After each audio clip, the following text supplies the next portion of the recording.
The new LinkedIn Hiring Pro can't clone you, but it can streamline your hiring workflow. From posting jobs to shortlisting candidates to interviewing, LinkedIn Hiring Pro is the hiring partner you need, so you can focus on connecting with the right talent. In fact, small businesses report saving over 6 hours per week. So hire right the first time with LinkedIn Hiring Pro. Post a free job today at linkedin.com/quality.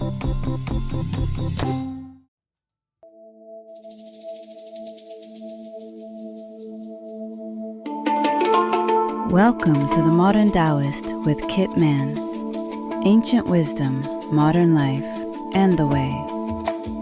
Join the free Modern Taoist community on Patreon at patreon.com/themoderntaoist or visit the website at taoananda.com. And now, the Modern Taoist. Hello, hello, and welcome to another episode of The Modern Taoist. My name is Kit Man, and I thank you, by the way, for everybody that's joined us on the Patreon community. Everybody's over there. It's absolutely free. You can come say hello. It's a little more informal there. Like yesterday, I put up a video of our little hike we took out near a waterfall.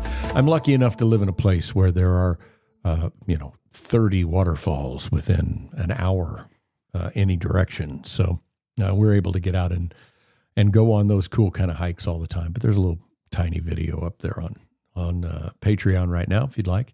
Also check out the website. We've revamped a bunch of things on the website. It's still not completely done, but it's getting there. And that is daoananda.org, DAOANANDA.org. And we had people ask if they could, if we could put up a donation page, which it took me, almost a year to get around to doing that because, I don't know, it just never felt like something that I needed to do. But we had enough people ask, and it made sense. So that's up there as well.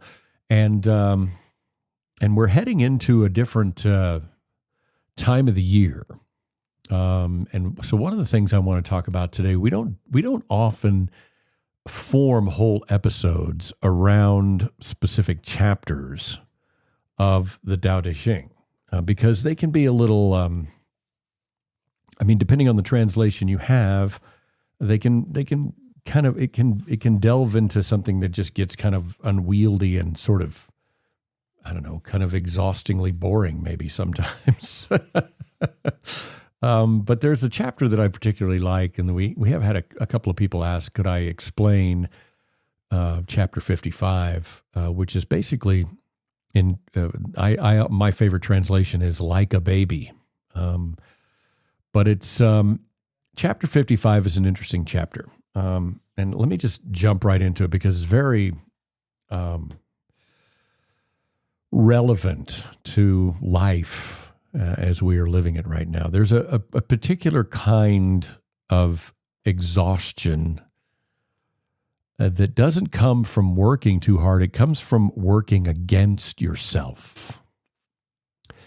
This sustained effort of trying to be more capable than you currently are, more certain of a situation, more, like we've talked about many times, in control than the circumstances would permit. And we've talked about it in other episodes as this kind of low-level push that modern life has convinced us simply what it means to be serious about your own life. To be someone that takes things seriously, that doesn't coast along, to be someone who's always working to be better, stronger, faster, more prepared, more resilient. And people treat that effort like it is a virtue that they need to have, and it feels like the responsible thing to do. Chapter 55 of the Tao Te Ching stops you kind of right there and wants to examine something. And it does something that a lot of philosophical texts don't do, in that it reaches for the most disarming possible image to make its central point. A lot of Taoist talk, and a lot of philosophical talk, is always about big exalted things. sages sitting on the mountaintop, rivers, mountains, an ancient master in his study, right? Today, the image that I want in your mind is something that, like I said, it is a little disarming. And that is the image of a newborn baby. A person of very deep virtue, Lao Tzu, says, deep virtue is like a newborn child. Soft bones, weak muscles, no knowledge of the world, no strategies, no defenses, no accumulated armor. And yet, predators leave it alone. Its grip. You ever have a newborn baby grab your hand, your finger? Its grip is surprisingly strong. Have you ever noticed that? Have you ever noticed that a baby can scream and cry for hours and never go hoarse? It is, in the most literal sense, operating at full capacity and forces absolutely nothing. Now, that's not meant to be charming, right? That's meant to be clarifying. Because what Lao Tzu is pointing at is something most adults have spent years moving away from without realizing what they were losing. We can talk all day about how a river doesn't have to try to be the river, but let's make it a human being. A newborn baby doesn't try to do anything. It doesn't strive. It doesn't perform. It doesn't manage how it's perceived in order to optimize its energy expenditure. A newborn baby's not trying to maintain a consistent identity across social media platforms. It is entirely, completely, without reservation, its self. And that complete selfness is what makes it both invulnerable and inexhaustible. Chapter 55 is asking a quiet and serious question.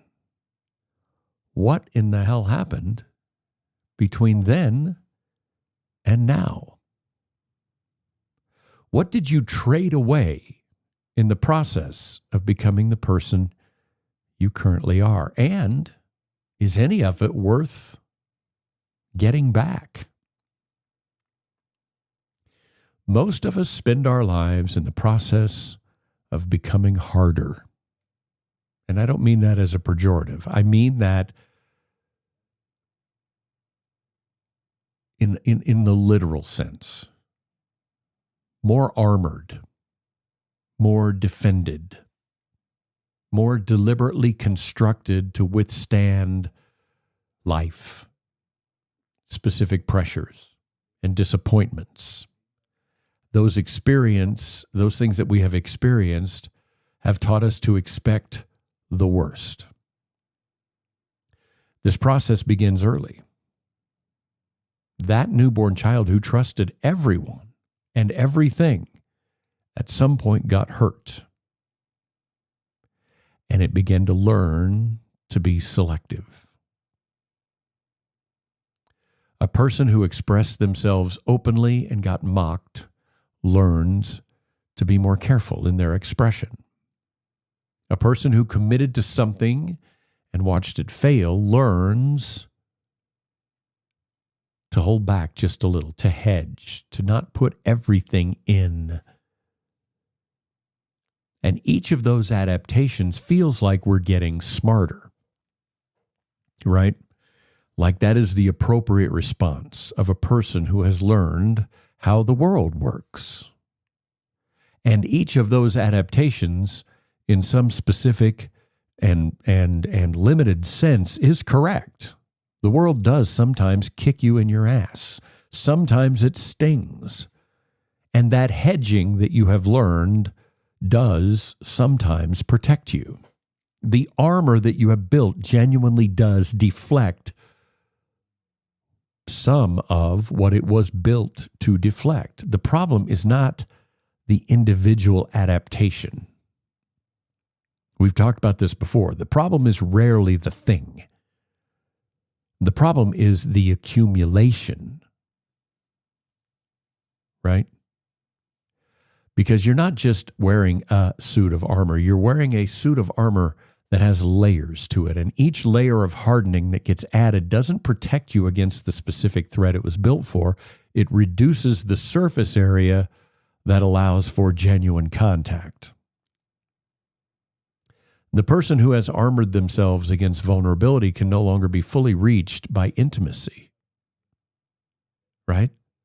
The person who has hedged against the disappointment can no longer fully commit to anything. The person who has learned to manage how they are perceived can no longer be entirely present without part of them watching how they are perceived. And this is what chapter 55 is pointing at specifically, the hardening process. Going from newborn baby to something else feels and looks like growth. But in many respects, it is the opposite of growth. It is not the accumulation of genuine strength.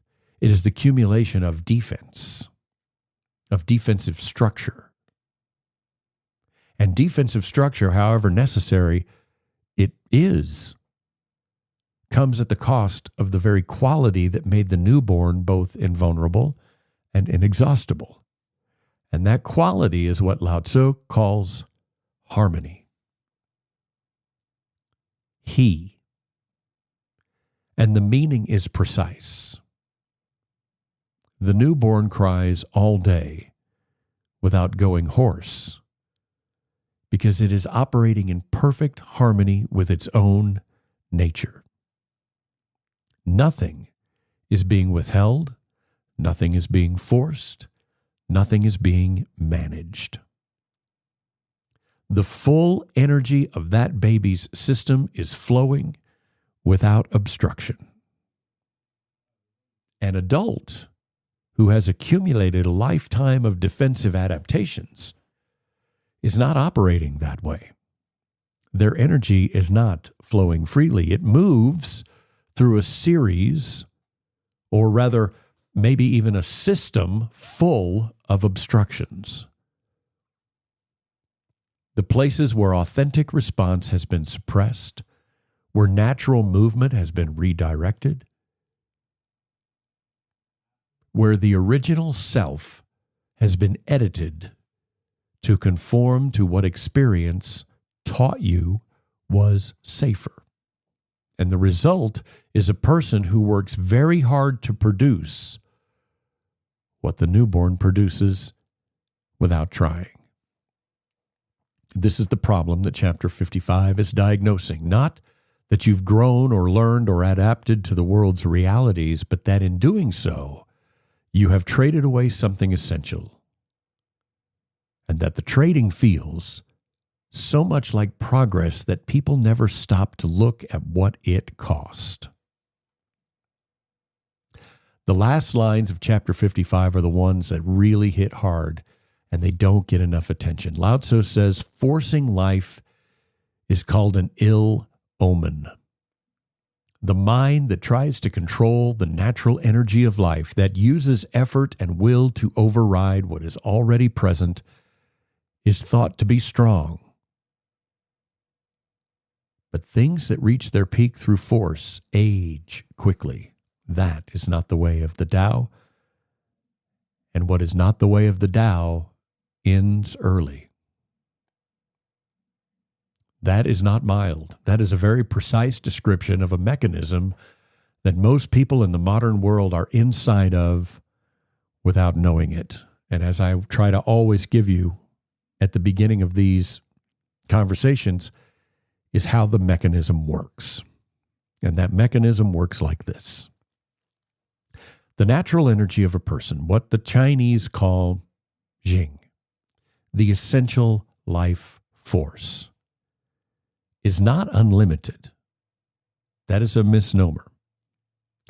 It replenishes, but it requires the right conditions to do so. Those conditions are rest and harmony and the absence of self-opposition.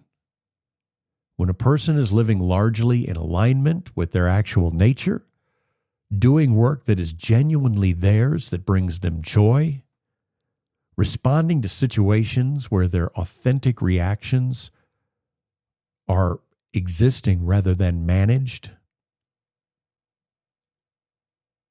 the system replenishes naturally when those conditions are present. And expenditure and recovery stay roughly in balance, right? They stay all balanced out. But when you are a person that forces things, when the will starts overriding the natural signals, when the performance layer gets thick enough that it requires constant energy to maintain, when the gap between who you actually are in a given moment and who you are presenting or sometimes pretending to be becomes sustained effort, that expenditure begins to exceed the recovery. The system runs at a deficit, and that deficit, held long enough, produces exhaustion. Not a tiredness, but a depletion.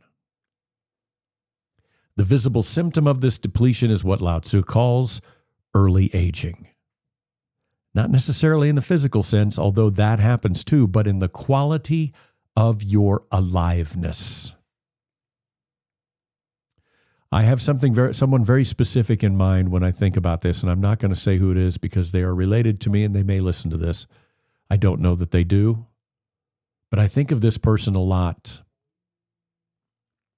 because of their lack of aliveness. Even though they are alive and living and doing perfectly fine, they think. The person who has been forcing for long enough develops a particular flatness, a going through the motions quality of life. The enthusiasm that was once genuine has been replaced by the performance of enthusiasm. The curiosity that once was natural has been replaced by an effort to appear to be interested. The energy that was once freely available is now something that has to be manufactured through caffeine, through external motivation, through increasingly effortful application of willpower to a system that would honestly just prefer to rest and would prefer to get in alignment. Your system much prefers to be in alignment. This is the mechanism the chapter is describing, chapter 55. Force applied to life produces a version of strength that burns its own fuel. It produces fuel and burns its own self out.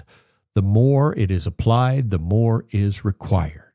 And eventually, the cost of maintaining this forced version of yourself becomes the primary project of your energy. The newborn baby does not do this. It has no forced version of itself.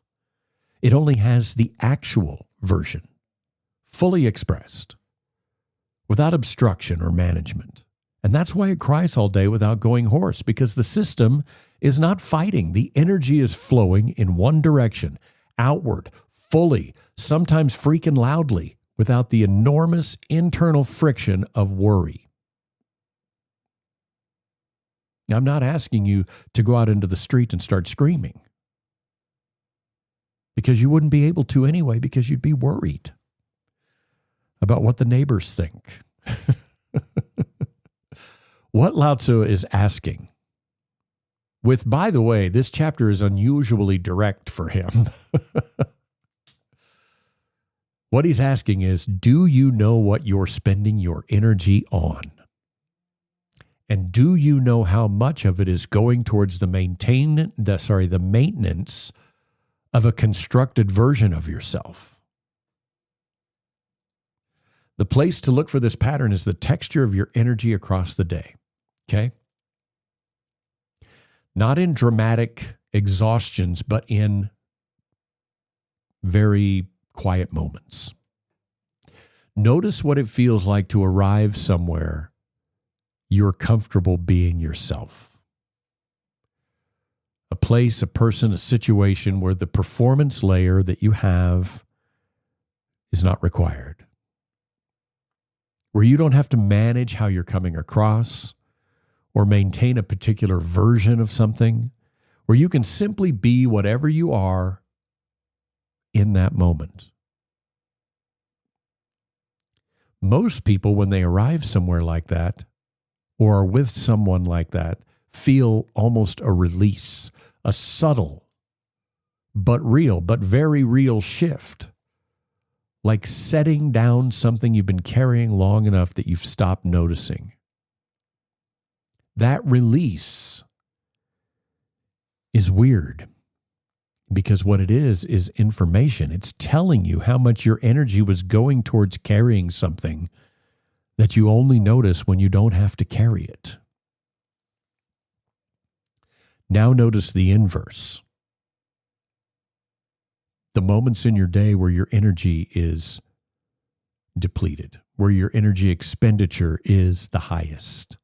Not because of some task. I'm not talking about physical work, but because something about the situation requires you to be someone other than who you currently are, who you even want to be.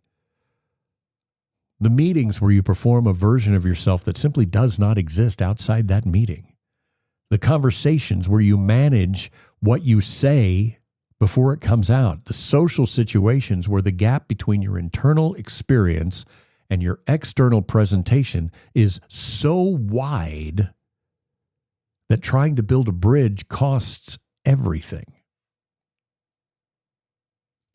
In both of those cases, in the release and in the expenditure, what you're observing is the difference between harmony and forced operation, between the newborn's effortless, full expression and the adult's sustained self-management.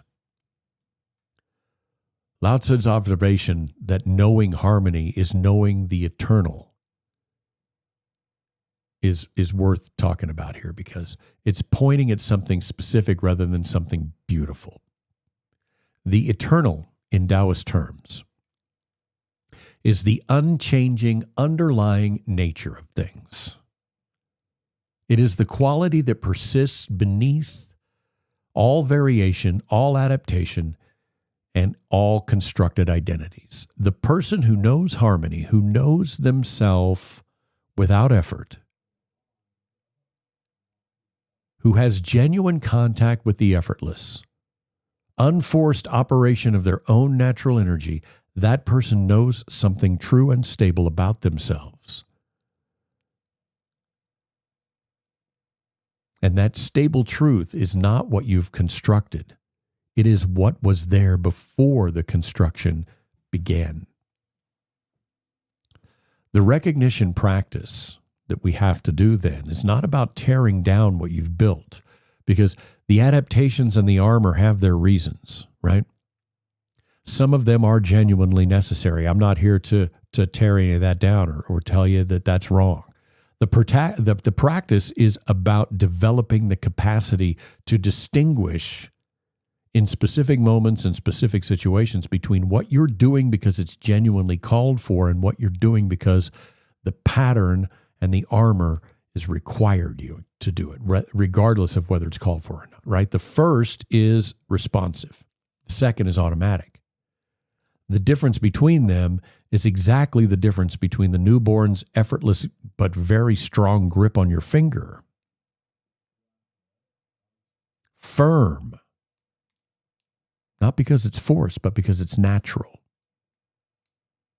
And the adult's effortful maintenance of a consistency in the moment. You're picturing this baby and how it can be so wildly strong when it grabs your finger because it's not trying. Something to watch for is a specific kind of moment because it's where the distraction shows up most clearly. It is the moment, it's the moment when a situation changes and your response is no longer the right one, but you have the response anyway. When the defensive armor activates, not because there's an actual threat, but because the pattern has been running long enough to become autonomous. You can feel that moment if you're paying attention. Something in you responds to what is not actually there anymore. Anger that belongs to an old dynamic arrives in a new situation that doesn't warrant it. We've talked about this before. The guardedness that protected you once keeps operating in a relationship where you are genuinely safe. The difference between that happening, though, and that happening and continuing to do damage is you catching yourself. Because each time you catch that, each time you see that pattern running past its usefulness, that is the moment where you are beginning to understand where harmony is. Right?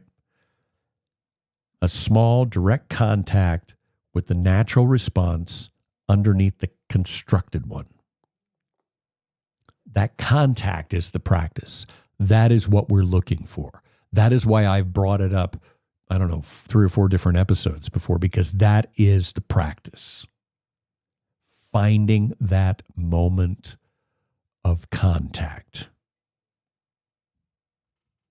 Chapter 55 ends with a warning and a promise, actually. The warning says, whatever is contrary to the Tao ends early. Your forced life, the life organized around sustained effort of being something other than what you actually are, burns through itself. It produces a premature aging, a depletion that arrives before it should because your system has been running against itself long enough to exhaust what should have been a much deeper resource. Most people, if they're honest, can feel some version of this inside them already. A specific kind of weariness, a tiredness that comes not from doing too much, but from being someone other than yourself. This flatness that descends on stretches of life. This sense that something is being spent and is not being replenished. That is not neuroses. It's an accurate perception of a real dynamic. Chapter 55 is naming it clearly so that the response can be something other than pushing harder. That is the warning. The promise that comes after is equally direct.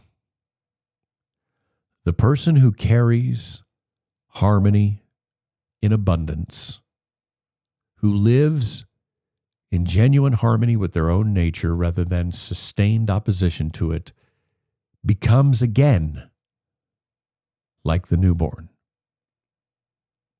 Protected from the predators, the poisonous insects and the wild beasts and the birds of prey, understood metaphorically.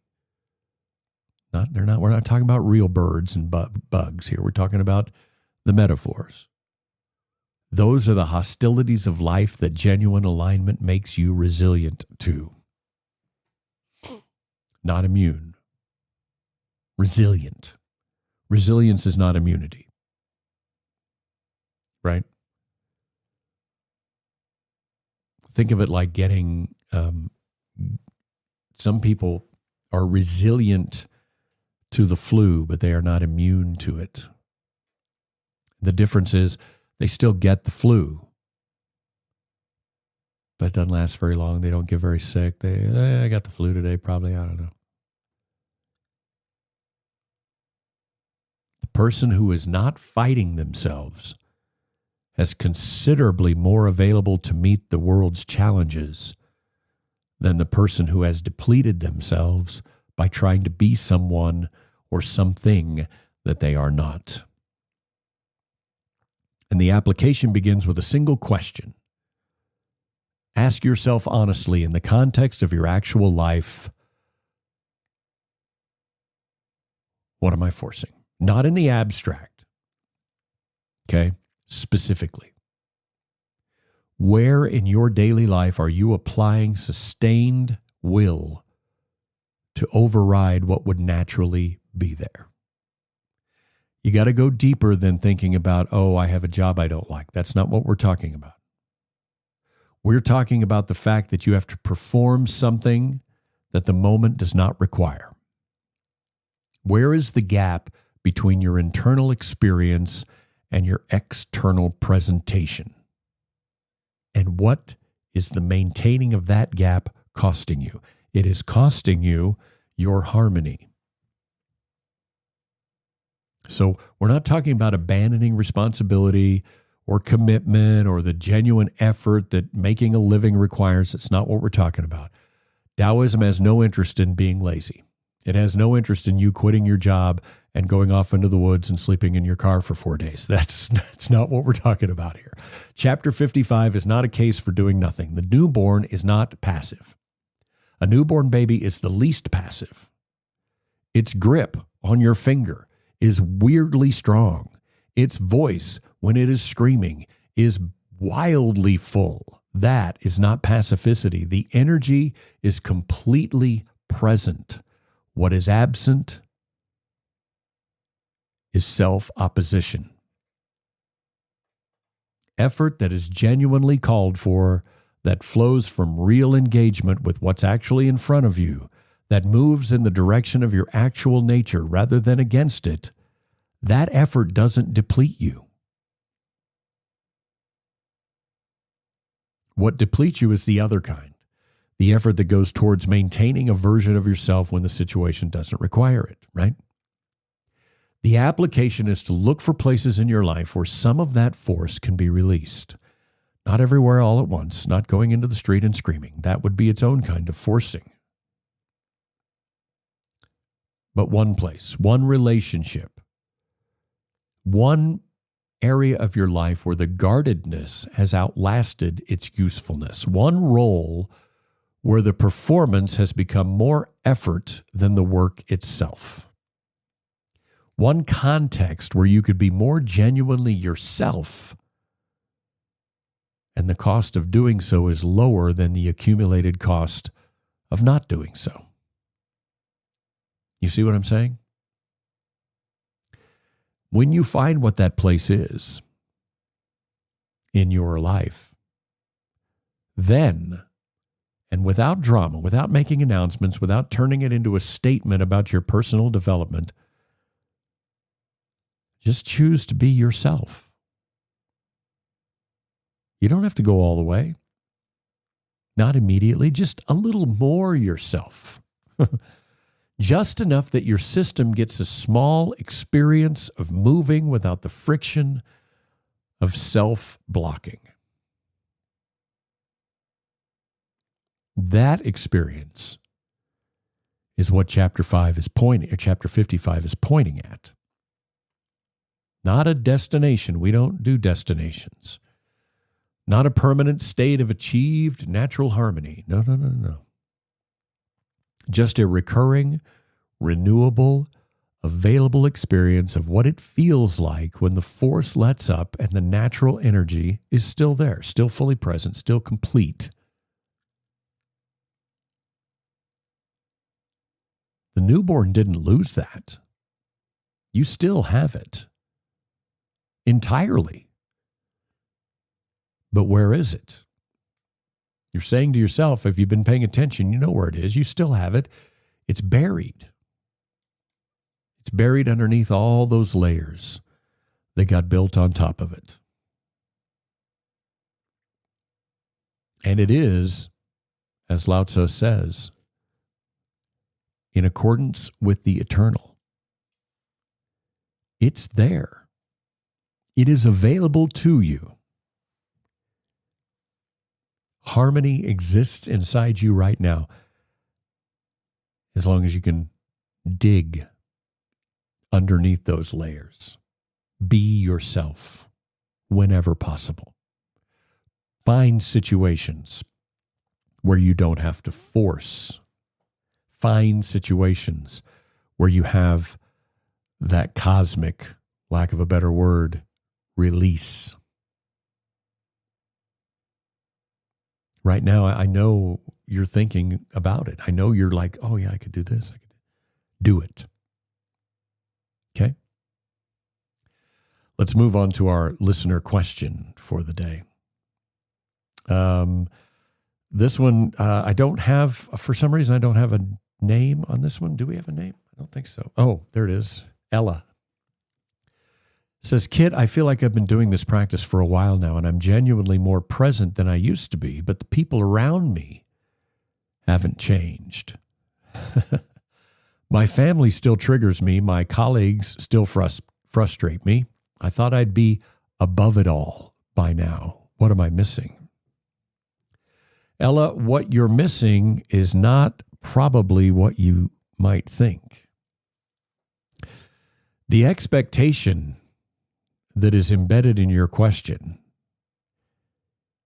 is that deeper practice should produce greater immunity to the people around you. That as you have become more present, more aligned, more genuinely yourself, the things that used to trigger you should lose their power. And eventually you'll be so settled that the family dynamics or the colleague frustrations or whatever will simply roll off, like my grandpa used to say, like water off a duck's back. But, my friend Ella, that is not how it works. And more importantly, that's not really what the practice is for. Because Taoism is not working towards being impervious. Let's go back to the newborn for a moment, right? Cries all day, fully, completely, no holding back. Doesn't get depleted. The harmony is the absence of the response, right? We just talked about that. It's the completeness of response without residue. So, what you might actually be developing and may not be recognizing as progress because it doesn't look like, in your words, rising above it all or being above it. What you may be developing is the capacity for the trigger to move through you more cleanly. You are now noticing the trigger, whereas before the trigger was triggering you and you didn't notice it. Now you obviously are, because you just said that the trigger should lose its power. So you are developing the capacity to notice and to allow that trigger to move through you more cleanly. You're allowing it to arrive, to be felt, to complete its triggerness, and to pass,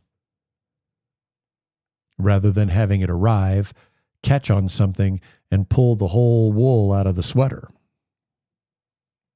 That is not the same as being triggered. That is a different relationship to being triggered. The family still triggers you. That's probably not going to change completely because the trigger is wired into a very old dynamic, and those things are very durable, as we've discussed, 8 or 10 episodes ago. What changes with practice slowly and unevenly is how long the trigger holds you and how much of your energy it saps. The triggers, I want you guys to always remember, the triggers are still probably going to arrive.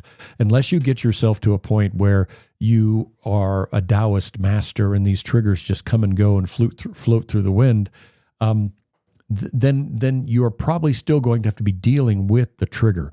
The key is not that. The key is not letting the trigger stay. What changes with practice is slow and uneven, but it does change, is how long that trigger holds and how much of that energy it takes. If you're honest about the comparison, not between now and the ideal that you're measuring yourself against, but between now and a year ago, I bet you'll find out that duration of that trigger is shorter. And your recovery time is quicker. And the residue is lighter. Because remember, we're not going after a destination. Being above it is not the goal, because that does not exist. Real progress is what you are going through right now. It just doesn't look like you thought it might because you had an expectation of being above it. You see what I'm saying? I'm proud of you because the simple act of writing that tells me that the practice is working. You noticed. And that trigger is not staying. Well done. Sometimes we go through these situations, and I'm going to go a little off topic for a second, but sometimes we go through these situations and we expect there to be in the modern world, everything that we expect always has an outcome, right? We expect things to get fixed. We take our car to the mechanic and we expect the mechanic to fix the car. That is a tangible, physical thing, right? It's specific steps that lead to a specific result. We are not a car. We are not a machine. We are nature. And the only thing that will ever arrive is a return to naturalness. But that takes time. And it takes learning the difference between forced effort and natural effort. And we spend a lot of time, I'm going with some anecdotal information here because of the questions that I get, which, by the way, you guys keep them coming. They've been they just get better and better as we do this. But many questions I get from people that are just joining our community or just beginning to practice Taoism are all, many of them are still expectation based. And we need to remember that there is no final episode to this. We do this to become resilient to whatever outcome is presented to us and facing those outcomes in the moment they arrive rather than expecting them to be one way or another. Yeah? Your Taoist assignment for this week. At some point today, I'd like for you to find 10 minutes where you don't have to be anyone in particular. 10 minutes. No role to fill. No version of yourself to maintain. No one is watching. No one is managing. And you don't have to manage anyone. Nothing to produce. Sit somewhere comfortable. Outside if you can.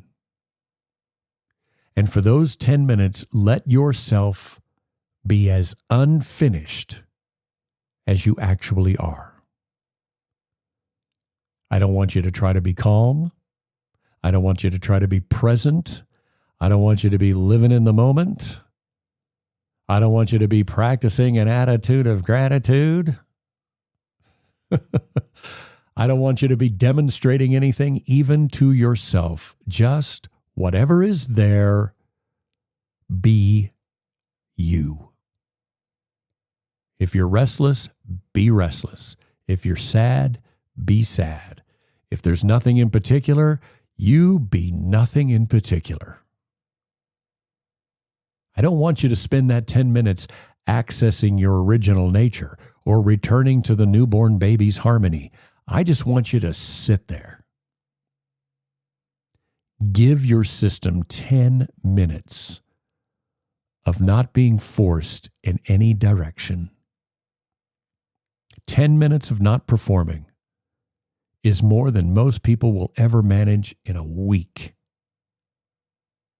And if you can do that for 10 minutes tomorrow or later today, you'll learn to do that for 10 minutes every day.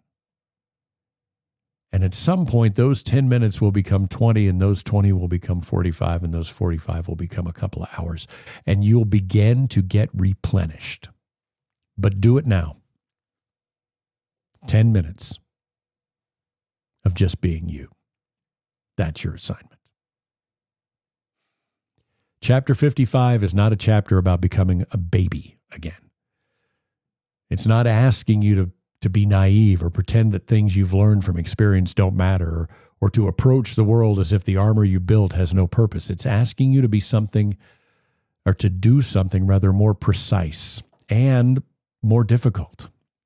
It's asking whether you can feel the difference between the natural gap, that firm hold that comes from genuine alignment that costs nothing to maintain, and the forced grip, the one that requires continuous will and continuous expenditure and continuous self-opposition to sustain.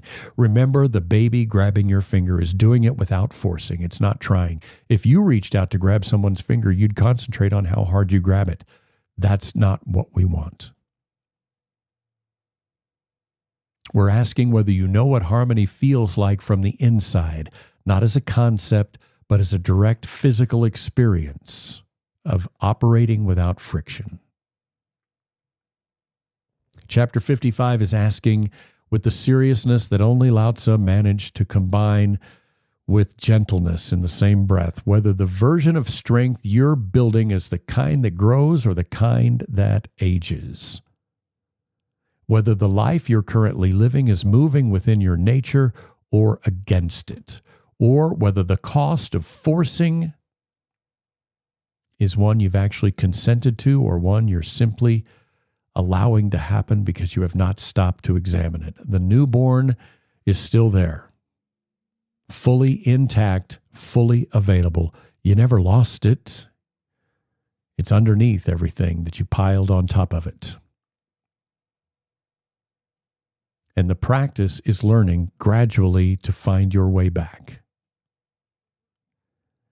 If this one landed with you, if chapter 55 clarified something you've been feeling but didn't have the words for, send somebody else along for the ride. Give them the link to the podcast. And you have a question or something you're sitting with, put it in the comments. Go to the website, daoananda.org, DAOANANDA.org or .com. Or come by the Patreon. We're all over there. Everybody's having a great old time. Slowly but surely, we are building things over on Patreon. It's patreon.com/themoderntaoist. And until next time, thank you so much for coming along in the journey and for listening to The Modern Taoist. Thanks for listening to The Modern Taoist with Kit Man. Join the free Patreon community at patreon.com/themoderntaoist and subscribe to the podcast for new episodes every Tuesday and weekend Taoism check-ins every Friday. Visit the website at daoananda.com and don't forget to like and follow us on whatever platform you find us.